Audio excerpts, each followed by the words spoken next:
Hello, Bacho. Let's see the given question. The question says an electron is projected with uniform velocity along the axis inside a current carrying long solenoid. Then, option A given is the electron path will be circular about the axis. Option B given is the electron will continue to move with uniform velocity along the axis of the solenoid. Option C, the electron will be accelerated along the axis. Option D, the electron will experience a force at 45 degree to the axis and execute a helical path.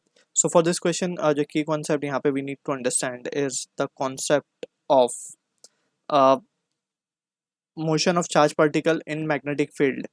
So we can write motion of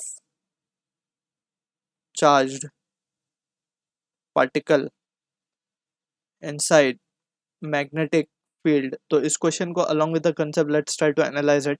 तो यहाँ पे अगर हम देखें तो क्योंकि ये solenoid के अंदर जा रहा है, सो सोलेनॉइड के बारे में हमें पता है कि अगर ये कुछ स्ट्रक्चर है सोलेनॉइड का इस तरीके से, तो हमें पता है कि जो magnetic field inside the solenoid होती है वो यूनिफॉर्म होती है और काफ़ी स्ट्रांग होती है, ठीक है ना। तो that is what the purpose of solenoid is कि हमें कन्फाइंड रीजन में स्ट्रांग मैग्नेटिक फील्ड चाहिए होती है।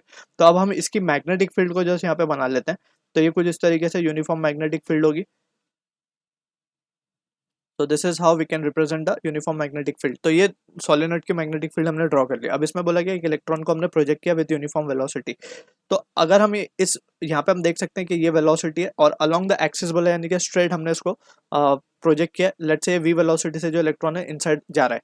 अब क्या इसके ऊपर फोर्स लगेगी? That is what an important question is. तो सबसे पहले अगर हम मैग्नेटिक फोर्स की बात करें, so it is given by the expression, just magnitude लिख लेते हैं, it is QEB sin theta, but theta is the angle between velocity and magnetic field. तो यहाँ पे अगर हम देखें वेलोसिटी और मैग्नेटिक फील्ड के बीच में जो एंगल है वो जीरो है, because both are moving parallel to each other, right.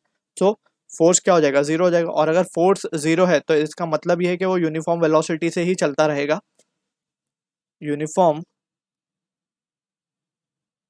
Velocity से वो चलता रहेगा एंड अनडिफ्लेक्टेड, यानी कि स्ट्रेट पाथ में जाएगा क्योंकि कोई फोर्स लग ही नहीं रहा है उसके ऊपर। तो option B will be the correct answer. The electron will continue to move with uniform velocity along the axis of solenoid. So I hope you understood the solution. All the best.